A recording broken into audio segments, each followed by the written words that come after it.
우리 아버지 하나님, 오늘 우리가 만군의 여호와이신 하나님께 와서 경배할 수 있음에 진심으로 감사합니다. 세상이 여전히 어지럽고 우리가 코로나로 인해서 다 고통당하고 있지만 오늘도 주께 경배하기 위하여 이 자리에 왔사오니 주여 우리의 예배를 받아주시고 또 성령님 우리 각자의 마음속에 임해 주셔서 이 예배를 통해서 우리 각자에게 들려주시고자 하는 그 귀한 말씀을 우리가 다 잘 받고 깨달아 알고 또 새로운 일주일을 살아갈 수 있도록 도와주시옵소서. 모든 것을 주께 드립니다. 오직 주님께서 영광 받으시기를 예수 그리스도의 이름으로 기원합니다. 교동문 801장 이스라엘의 사명과 영광. 일어나라, 빛을 발하라. 이는 내 빛이 이르렀고 여호와의 영광이 내 위에 임하였음이니라. 보라, 어둠이 땅을 덮을 것이며 캄캄함이 만민을 가리려니와 오직 여호와께서 내 위에 임하실 것이며 그의 영광이 내 위에 나타나리니 나라들은 내 빛으로 왕들은 비치는 내 광명으로 나아오리라. 내 눈을 들어 사방을 보라. 무리가 다 모여 내게로 오느니라. 내 아들들은 먼 곳에서 오겠고 내 딸들은 안기어 올 것이라. 그때 내가 보고 기쁜 빛을 내며 내 마음이 놀라고 또 화창하리니 이는 바다의 부가 내게로 돌아오며 이방 나라들의 재물이 내게로 옴이라.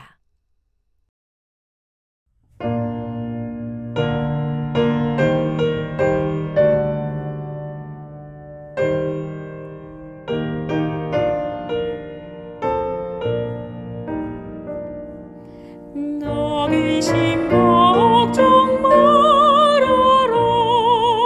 주 너희 지키리. 주 날개 밑에 가라. 주 너희 지키리. 주 너희 지키리. 아무 때나 어디든지 주 너를 지키리. 늘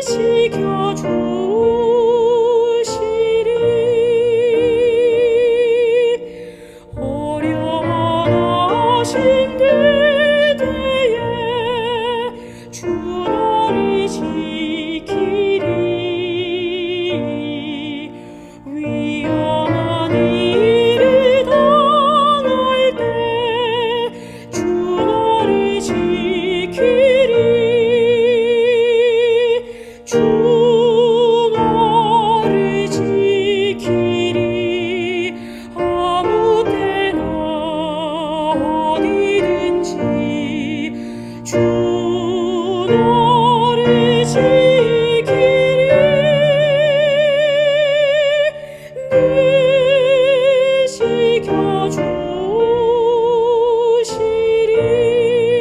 지켜주시리. 너스가 미리 하시니 주 너를 지키리. 구하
할렐루야. 다시 이별 없고 다시 눈물 없고 다시 슬픔 없는 우리 하늘나라 눈에 보이네. 주님 오시면 눈물을 씻어주시리라.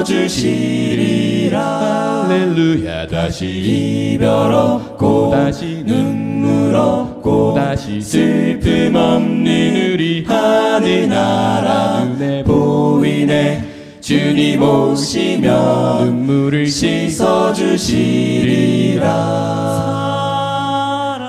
사랑하는 내 형제여, 지금은 이별해도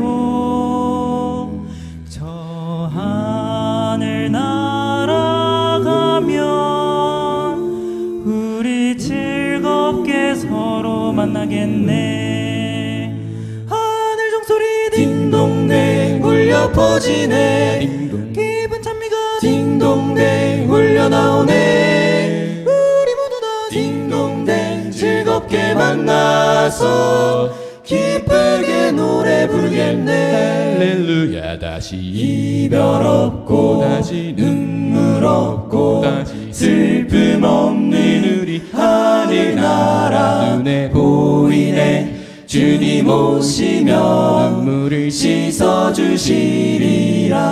할렐루야. 다시 이별 없고 다시 눈물 없고 다시 슬픔 없는 우리 하늘나라 눈에 보이네. 주님 오시면 눈물을 씻어주시리라. 사랑하는 내 자매여, 지금은 이별해도 저 하늘 날아가면 우리 즐겁게 서로 만나겠네.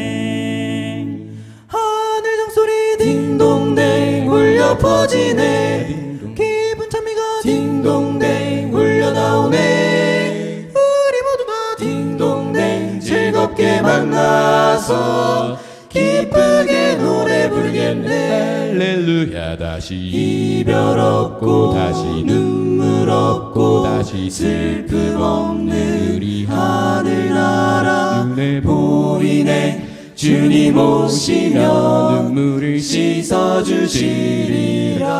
할렐루야. 다시 이별 없고 다시 눈물 없고 다시 슬픔 없는 우리 하늘나라 눈에 보이네. 주님 오시면 눈물을 씻어주시리라. 할렐루야. 다시 이별 없고 다시 눈물 없고 다시 죽음 없는 우리 하늘나라 눈에 보이네. 주님 오시면 눈물을 씻어주시리라. 할렐루야. 다시 이별 없고 다시 눈물 없고 다시 죽음 없는 우리 하늘나라 눈에 보이네. 주님 오시면 눈물을 씻어주시리라. 씻어주시리라.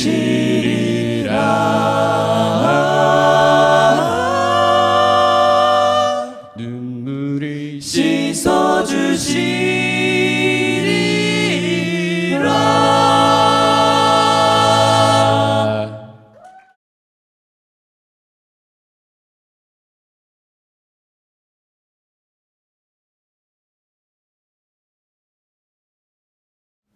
성도 여러분, 안녕하십니까?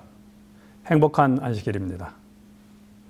코로나가 여전히 성행하고 또 세상에 수많은 일들이 일어나고 있지만 오늘도 만군의 하나님께 나와 예배드릴 수 있음에 감사와 찬양을 드립니다. 지난 5번의 시간을 통해서 예수께서 그리스도이시고 또 그분께서 제정하신 성례전이 실제적으로 어떤 의미를 가지고 있는지, 또 우리가 그것에 참여할 때 무슨 일들이 일어나는지에 대해 말씀을 나누었습니다. 오늘은 그 마지막 시간으로 다시 한번 우리의 마음과 삶의 방향을 주님께로 향하자는 주제로 우리가 잘 아는 사건을 중심으로 말씀을 나누고자 합니다. 오늘의 본문은 마태복음 14장 25절에서 31절에 있는 말씀입니다.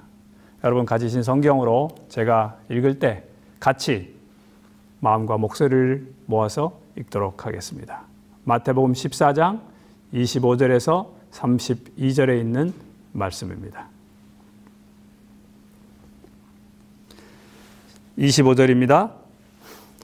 밤 사경에 예수께서 바다 위로 걸어서 제자들에게 오시니 제자들이 그가 바다 위로 걸어오심을 보고 놀라 유령이라 하며 무서워하여 소리 지르거늘 예수께서 즉시 이르시되 안심하라 나니 두려워하지 말라. 28절입니다. 베드로가 대답하여 이르되 주여 만일 주님이시거든 나를 명하사 물 위로 오라 하소서 하니 오라 하시니 베드로가 배에서 내려 물 위로 걸어서 예수께로 가되 바람을 보고 무서워 빠져가는지라 소리질러 이르되 주여 나를 구원하소서 하니 예수께서 즉시 손을 내밀어 그를 붙잡으시며 이르시되 믿음이 작은 자여 왜 의심하였느냐 하시고 배에 함께 오름에 바람이 그치는지라. 이 말씀은 마가복음과 요한복음에도 기록되어 있습니다. 오늘의 말씀은 세 개의 질문으로 나누어서 시작하고자 합니다. 그 첫 번째 질문입니다. 베드로 외에 이 11명의 다른 제자들은 왜 무리를 걷지 못했습니까? 베드로가 물 위를 걷고 있을 때 다른 제자들은 왜 무리를 걷지 못했을까요? 약간의 넌센스 퀴즈 같은 느낌이 듭니다만 이 질문에 대해 존 오트버그 목사님은 이렇게 대답했습니다. 이것이 그가 지은 책의 제목입니다. 당신이 물 위를 걷기 원한다면 배에서 뛰어내리십시오. 그들은 왜 물 위를 걷지 못했습니까? 배에서 뛰어내리지 않았기 때문이라는 것이죠. 그렇다면 왜 배에서 뛰어내리지 않았을까요? 첫째는 아마도 그들은 물 위를 걸을 수 있다는 생각 자체를 하지 못했기 때문일 것입니다. 두 번째는 지금 자신이 있는 이 배 안이 지금의 상황에서는 가장 안전하다고 생각했기 때문일 것입니다. 영국의 여성 작가인 루시 쇼는 이런 제목의 책을 썼습니다. 우리말로 번역할 때는 내 영혼의 번지점프라고 번역을 했지만 원래 영어의 제목은 조심스럽게 사는 죄입니다. 하나님은 모험으로 우리를 오라고 하시는데 조심스럽게 살아가는 것, 그것은 그리스도인들에게 죄라는 의미입니다. 그는 그 책에서 진정한 실패는 목표를 이루지 못하는 것이 아니라 그것이 두려워 아예 시도하지 않는 것이다 라고 주장합니다. 우리는 언제부터인가 내가 탄 배를 떠나면 혹은 그 배가 부서지면 나의 삶이 모두 부서지고 말 것이라고 생각하면서 배를 떠나는 것을 혹시 두려워하고 있지는 않습니까? 내가 속한 조직, 나의 직장, 나의 가정, 나의 사람들, 내 나라, 내 습관, 이것이 바뀌거나 혹은 이것이 없어지면 이런 것들이 나를 돌봐주지 않으면 내가 그 속에 있지 않으면 혹시 큰일이 날까 봐 거기에 안주하고 있지는 않습니까? 그래서 여전히 배가 부서져 가지만 또 배에 물이 들어오고 있지만 그 물을 퍼내느라고 애쓰면서 또 그 부서진 배를 수리해 가면서 그 안에 조금이라도 더 머물기 위해서 노력하면서 인생을 보내고 있지는 않습니까? 그것만이 우리 인생의 전부이고 또 최선이라고 생각하면서 말입니다. 그렇다면 우리는 절대로 무리를 걸을 수 없는 것입니다. 누구처럼요? 11명의 제자들처럼 말이죠. 두 번째 질문입니다. 그러면 베드로는 어떻게 무리를 걸을 수 있었습니까? 아까 반대의 대답이겠죠. 그러나 성경에 있는 말씀을 그대로 보자면 14장 29절에 베드로가 대답하여 이르되 주여 만일 주님이시거든 나를 명하사 물 위로 오라 하소서 하니 예수님께서 말씀하셨죠. 오라 하시니 베드로가 배에서 내려 물 위로 걸어서 누구께로 갔습니까? 예수께로 가되. 그가 어떻게 물 위를 걸을 수 있었습니까? 배에서 뛰어내렸기 때문이 아니고 그가 그리스도께로 향하고 있었기 때문입니다. 아무데나 뛰어내린다고 해서 물 위를 걸을 수 있는 것은 아닙니다. 베드로는 주님께 요청했습니다. 그런데 이 주님께서는 정말 이 엉뚱한 요청을 와라 라고 주께서 허락하신 것입니다. 그랬더니 베드로가 정말 그 말을 믿고 그리스도께 향해 갔습니다. 그랬더니 그 결과로 어떻게 됐습니까? 무리를 걷게 된 것입니다. 그렇습니다. 예수님이 계신 쪽, 예수님께서 오라고 하신 방향이기 때문에 그는 물 위를 걸을 수가 있었습니다.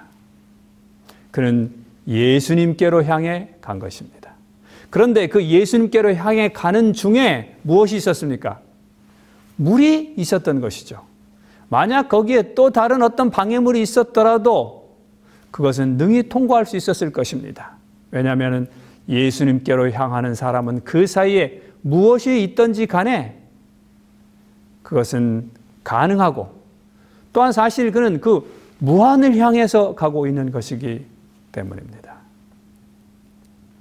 제가 인터넷을 찾다가 이런 시가 있는 것을 발견하게 되었습니다. 삶은 속도가 아니라 방향이다. 제목이 참 좋아서 쭉 내용을 보면서 큰 감동을 받았습니다. 삶의 방향이 분명하면 온 삶이 분명해진다. 그러나 삶의 방향이 분명하지 않으면 모든 삶이 불안해지고 문제투성이가 되고 만다. 속도라는 허망에서 벗어나야 한다. 조금 늦어도 괜찮다. 방향만 정해져 있다면 시간은 아무런 문제가 되지 않기 때문이다. 천천히 그러나 멈추지 말고 끝까지 가라. 성도 여러분, 현대는 속도 시대입니다. 빨리 가는 게 중요하고 남보다 먼저 가는 게 중요합니다. 그러나 오늘 주시는 귀한 기별의 말씀은 이 베드로의 경험에서 예수께서 하셨던 이 놀라운 경험에서 우리가 생각해야 될 굉장히 중요한 것은 정말 중요한 것은 속도가 아니라 방향이라는 것입니다. 세상이 자꾸 속도로 몰아붙이지만 그래서 우리는 방향을 선택할 방향이 이것이 어떤 쪽인지를 이렇게 생각할 만한 시간을 별로 갖지 못한 채 그저 남들이 달리니까 달리고 남들보다 조금 더 앞서 달리기 위해서 그저 속도를 내기 위해 모든 에너지를 쏟고 있는 것입니다. 그러나 여러분, 오늘 우리가 잊지 말아야 될 것은 삶에 정말 중요한 것은 속도가 아니라 방향이라는 것입니다. 특별히 그리스도인들에게는 더더욱 그렇습니다. 왜냐하면 우리에게는 시간이라는 것이 영원히 주어질 것을 알고 있는 사람이기 때문에 시간에 쫓겨서 속도를 내다가 방향을 잃어버리는 실수를 절대로 범해서는 되지 않기 때문인 것입니다. 그러므로 삶에서 선택과 어떤 결정의 시간에 항상 방향을 생각하시기를 간절히 바랍니다. 우리의 직업, 우리 자녀들의 진로, 또 어디로 이사해야 되는지, 또 우리가 배우자를 선택하는 것, 또 우리의 사업에서 어떤 것을 해야 될 건지 이런 어떤 선택을 할 때 이 굉장히 큰 선택으로부터 아주 작은 선택까지 우리는 매 순간 어떤 선택을 하며 매 순간 살아갑니다. 그때 이 선택이 그리스도께 조금이라도 더 가까이 가는 선택이 되게 하십시다. 혹시 그 선택 속에 그런 선택을 할 때에는 이 베드로가 그랬던 것처럼 전혀 불가능한 것들이 우리 사이를 가로막고 있을 수도 있습니다. 베드로와 예수님 사이에 물이 있었던 것처럼 말이죠. 그래서 도저히 그렇게 그리스도께로 향하게 되는데, 이 선택을 해서 그리스도께로 조금이라도 더 가까이 나아가게 되는 데는 너무 큰 희생과 너무 큰 어려움이, 때때로는 내가 한 번도 경험해보지 못했던 그런 것들이 놓여 있을 수도 있습니다. 그러나 여러분, 그럴지라도 그것이 그리스도께 조금이라도 더 나아갈 수 있는 선택이라면 그것을 선택하시기를 간절히 바랍니다. 왜냐하면 그렇다면 우리는 그 길을 갈 수 있기 때문입니다. 아니, 때로는 우리는 그런 선택을 통해서 우리의 삶에서 기적을 경험할 수 있습니다. 누구처럼요? 베드로처럼 말이죠. 베드로가 그때 그런 선택을 했기 때문에 그는 세상 역사에서 처음이자 마지막으로 물 위를 걸을 수 있는 사람이 된 것입니다. 그것이 예수님께 한 걸음이라도 더 가까이 가는 방향이라면 과감히 뛰어내리시기를 간절히 바랍니다. 물에 빠질 것 같더라도, 아니 물에 빠지더라도 그 길은 멋진 길이기 때문입니다. 옳은 길이기 때문입니다. 부자 선지자 290쪽의 홍해의 경험을 설명하시면서 엘렌 G. 화이트 여사는 이렇게 우리에게 권면합니다. 하나님께서 인도하시는 길은 사막이나 바다를 통해 나 있는지 모르나 그 길은 안전한 길이다. 성도 여러분, 우리의 매 순간의 선택 속에 주님께서 계신 곳으로 한 걸음 더 나아가는 쪽으로 선택함을 통해서 우리의 삶이 이 베드로처럼 기적을 경험하면서 살아가는 그런 멋진 놀라운 인생의 길이 되기를 간절히 기도합니다. 세 번째, 우리가 가장 많이 듣고 또 생각하는 질문입니다. 그러면 베드로는 왜 물에 빠졌나 하는 것입니다. 성경은 그 이유를 매우 분명하게 말하고 있습니다. 30절에 바람을 보고 무서워 빠져가는지라. 무엇을 봤습니까? 바람을 보았습니다. 그랬더니 무슨 생각이 들었습니까? 무서웠습니다. 그런 무서운 생각이 드니까 결과적으로 어떻게 됐습니까? 빠져갔습니다. 그가 시선을 빼앗겼기 때문입니다. 그런데 그는 왜 시선을 빼앗겼습니까? 시대소망에는 이 사건을 설명하시면서 이렇게 말씀하고 있습니다. 베드로는 예수님과 함께 동행하는 중간에 잘 가고 있었습니다. 그러나 사람을 쳐다보느라 시선을 예수님에게서 돌이켰기 때문입니다. 처음에는 주님께 빨리 가고 싶은 마음으로 주님만 바라보고 물 위를 걸어갔는데 가다가 보니 물 위를 걷는 자신이 대단해 보입니다. 자만하는 마음이 생겼습니다. 그래서 친구들에게 자랑하고 싶었습니다. 다른 사람이 보이기 시작한 것입니다. 처음에는 오직 주님만 보였는데 이제 좀 가다 보니까, 좀 익숙해지니까 다른 것이 보이기 시작한 것입니다. 처음 주님을 알게 되었을 때 우리는 오직 주님만 보고 나아갑니다. 마치 우리가 운전을 제일 처음 했을 때 어떻습니까? 그저 앞만 보고 핸들 꽉 잡고 그저 운전에만 신경을 쓰죠. 그러나 조금 지나고 나면 이제 주변의 여러 가지 것들이 보이기 시작합니다. 우리의 삶도 마찬가지인 것 같습니다.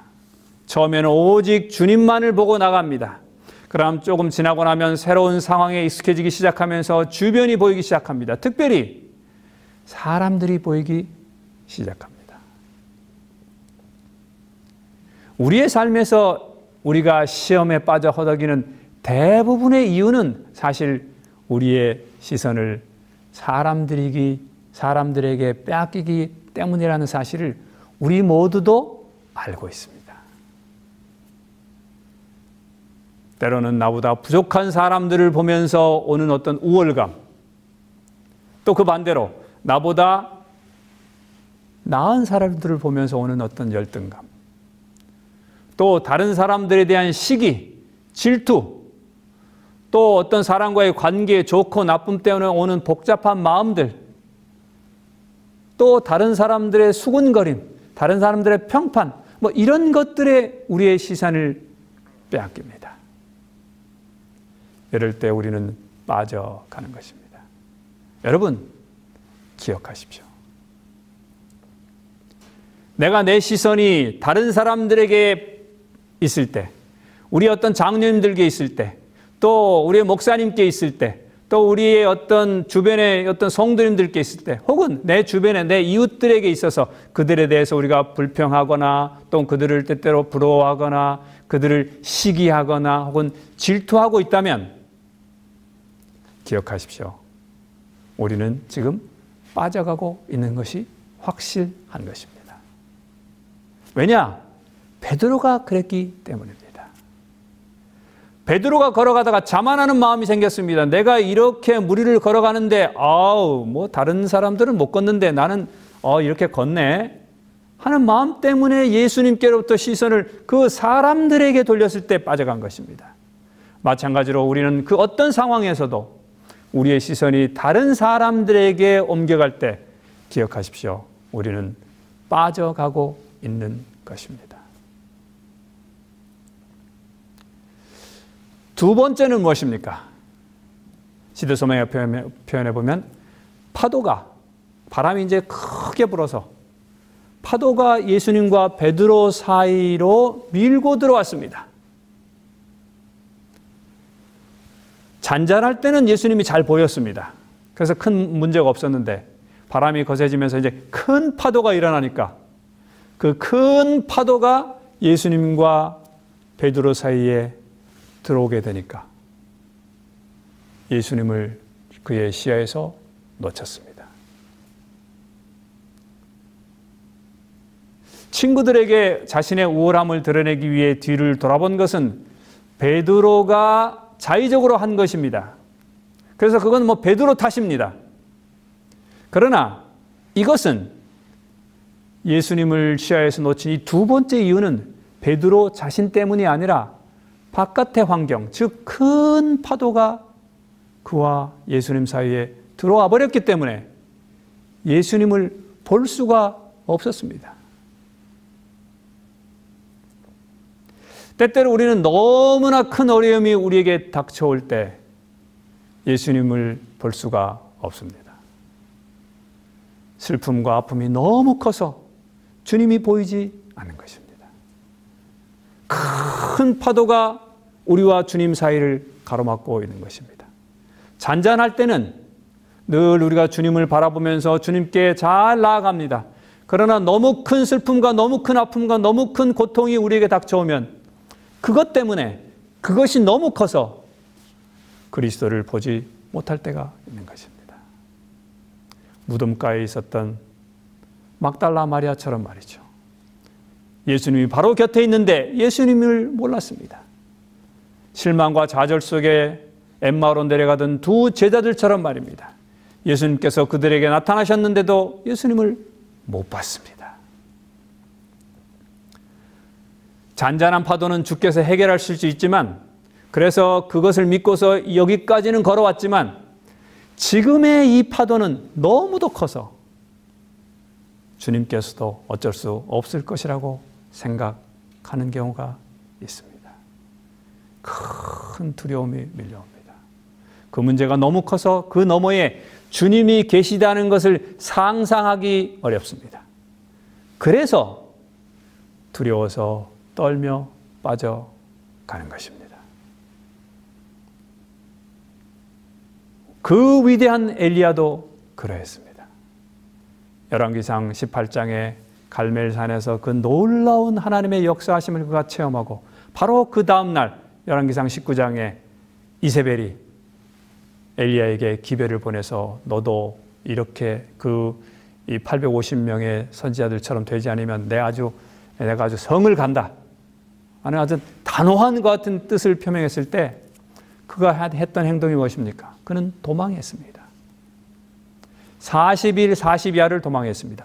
북방 이스라엘에서 남방 유다를 거쳐서 저기 밑에 있는 호렙산, 시내산까지, 시내 광야에 있는 시내산까지 40일 동안을 도망갔습니다.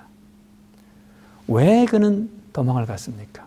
이 천하의 엘리야가 말이죠. 하나님께서 그렇게 강하게 자신과 함께 하신다는 약속을 더 이상 보여줄 수 없을 만큼 강하게 보여준 그런 경험이 있는 이 엘리야가 왜 그렇게 도망했습니까? 성경은 우리에게 그 이유를 말하고 있는데 그가 이 형편을 보았다 말했습니다. 어제는 무엇을 봤는데요? 어제는 오직 하나님의 약속만을 바라보았습니다. 그래서 하나님의 약속만을 바라볼 때는 850대 1, 아니 거기에 있는 모든 사람 중에 자기 편은 아무도 없었지만은 그는 그 모든 것들 속에서 담대할 수 있었고 결국 승리할 수 있었습니다. 그러나 지금은 상황이 어제보다 훨씬 좋아졌습니다. 그럼에도 불구하고 그가 하나님의 약속이 아니라 이 주변의 형편을 바라볼 때, 큰 파도를 바라보았을 때, 사람을 바라보았을 때 그는 도망하는 아주 연약한 선지자가 된 것입니다.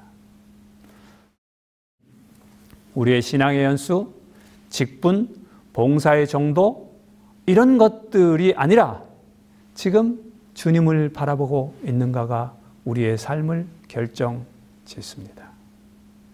누가복음 21장 28절에 이 말세의 사건들을 말씀하시면서 이런 일이 되기를 시작하거든 일어나 머리를 들어라 예수께서 호소하십니다. 이런 일이란 게 무엇입니까? 지금 우리 주변에서 일어나는 코로나19가 이런 일입니다. 난리와 소유의 소문들, 민족들 사이에 서로 대적들, 지진, 기근, 전염병, 하늘의 징조들, 그다음 미중 무역전쟁, 테러, 홍수, 또 청년 실업, 또 우리가 직접 개인적으로 당하고 있는 안식일의 시험, 또 교회 내 여러 위기들, 또 지금 깨어진 어떤 인간관계들.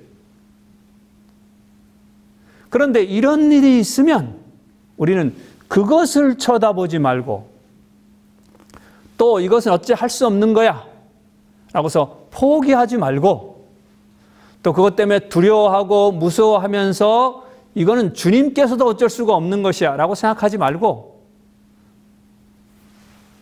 일어나 머리를 들라는 것입니다. 우리 예수께서는 이런 일이 되기를 시작하면 그 문제를 바라보면서 좌절하거나 낙망하거나 그 문제에 함몰되지 말고 하늘을 향해서 머리를 들으라고 말씀했습니다. 이럴 때야말로 우리의 믿음을 행사해야 할 때입니다. 하늘을 우러러 볼 때인 것입니다. 지금이 바로 그때입니다. 내 눈에 지금 이 큰 파도 때문에, 큰 슬픔 때문에, 이 어마어마한 세계적 사건 때문에 주님이 어디 계신지 보이지 않는 것처럼 생각될지라도 여전히 주님은 베드로 그 사건처럼 그 파도 너머에 그 전처럼 여전히 계신 것입니다. 내가 보지 못할 뿐인 것입니다. 주님은 여전히 거기 계시기 때문에 주님께로 계속 걸어가야 할 때가 있다면 바로 그 큰 파도가 예수님과 우리 사이에 가로막혔을 때인 것입니다.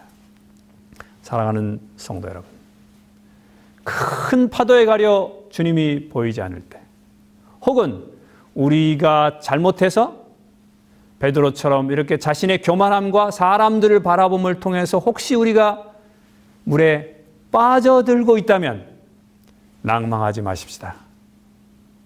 베드로처럼 이렇게 소리지십시다. 주여 나를 구원하소서. 우리 다 같이 한번 소리쳐 보겠습니다.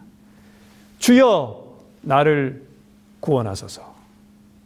성도 여러분, 혹시 그분을 보지 못함으로 시험에 빠졌더라도 예수님께 소리치십시다. 왜냐하면 사도 베드로의 경험을 통해서 볼 때 주님은 즉시 우리를 구원하시는 것입니다. 나를 집어서 삼키려는 그 큰 문제를 보지 마시고 보이지 않을지라도 주님께 소리치십시다. 혹시 빠졌더라도 그 자책감에 물에 빠져서 허우적거리지 말고 즉시로 손을 내밀며 크게 소리지십시오. 그러면 주께서 오셔서 이렇게 말씀하실 것입니다. 믿음이 작은 자여, 왜 의심했어? 예수님의 이런 안타까운 음성과 함께 나를 향해 내민 그분의 손을 분명히 경험하게 될 것입니다. 주님은 여전히 거기 계십니다. 보이든 보이지 않든 느끼든 느끼지 않든 주님은 항상 내 곁에 계십니다. 이것을 믿으시기를 부탁드립니다. 침묵하실 때, 느껴지지 않을 때, 도저히 이해가 안 될 때, 때때로 내 삶의 뒤를 돌아볼 때 그 발자국이 내 삶에 하나밖에 보이지 않을 때 주님께서 왜 내 곁에 계시지 않는가라고 원망할 때 것이 아니라 바로 그때 주께서 가장 가까이 나를 업고 계실 때임을 기억하시기를 간절히 바랍니다. 혹시 오늘 우리가 그런 슬픔과 어려움 때문에 또 내 자신의 어떤 잘못 때문에 물에 빠져서 고민하고 고통하고 도저히 압도되어서 주님이 보이시지 않습니까? 다시 한번 눈을 들어 예수 그리스도를 바라보십시다. 이사야 45장 22절에 땅끝의 모든 백성아 나를 앙망해라. 나를 바라봐라. 그리하면 구원을 얻을 것이다. 히브리서 12장 1절 2절 이러므로 우리에게 구름같이 둘러싼 허다한 증인들이 있으니 모든 무거운 것과 얽매기 쉬운 죄를 벗어버리고 인내로써 우리 앞에 당한 경주를 하며 믿음의 주여 또 온전케 하신 예수를 바라보자. 그렇습니다. 삶은 방향입니다. 저는 이 찬미를 참 좋아합니다. 눈을 예수께 돌려 그 얼굴을 주목하라. 그의 영광스러운 광채에 세상 영화는 사라져.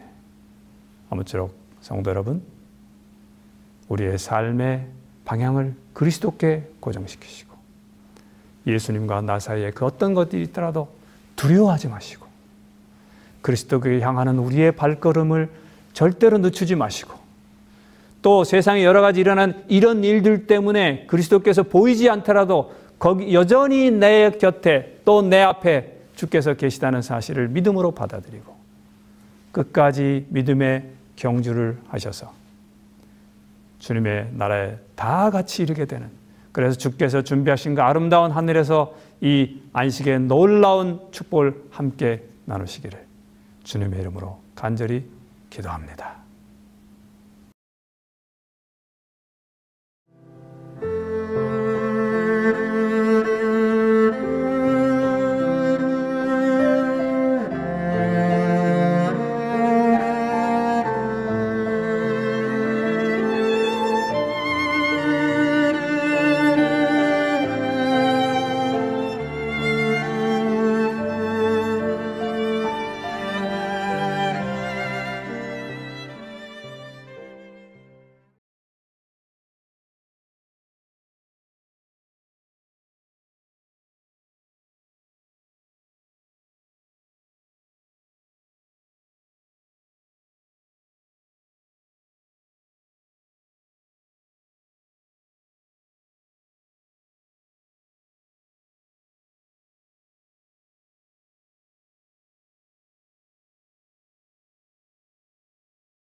예수만 바라보세 예수만 쳐다보세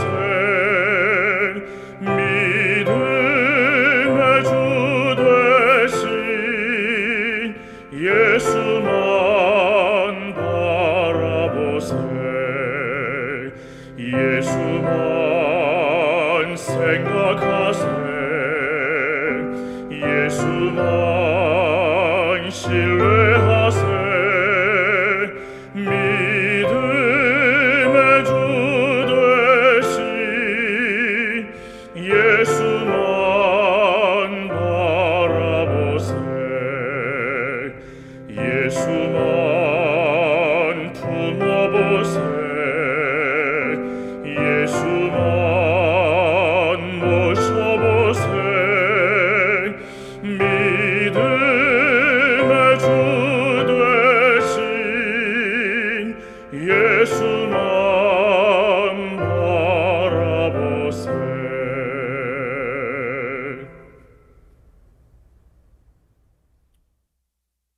우리의 하늘아버지, 오늘 베드로의 경험을 통해서 주께서 그를 어떻게 취급하셨는지 또 우리가 어떻게 살아가야 할지를 알려주시니 참으로 감사합니다. 사랑하는 주님, 우리가 주님께 향하길 원합니다. 때때로 우리의 시선 속에서 주님을 잃어버릴 경우도 있습니다. 그럴 때 우리가 낭망하지 않게 도와주시고 좌절하지 않도록 도와주셔서 우리의 발걸음이 하늘로 향할 수 있는 놀라운 사람들 되도록 도와주시옵소서.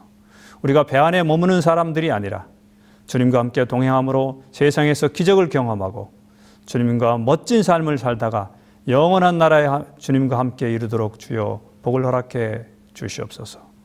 이제는 우리 하나님의 크신 사랑과 예수 그리스도의 다함없는 은혜와 성령님의 교통하심이 주님을 사랑해서 주님께로 향하다가 주님과 함께 영원한 번영에 이르기를 계획하고 꿈꾸는 우리 모든 성도들과 늘 함께 하시기를 우리 구주 예수님의 이름으로 간절히 기도하옵나이다. 아멘.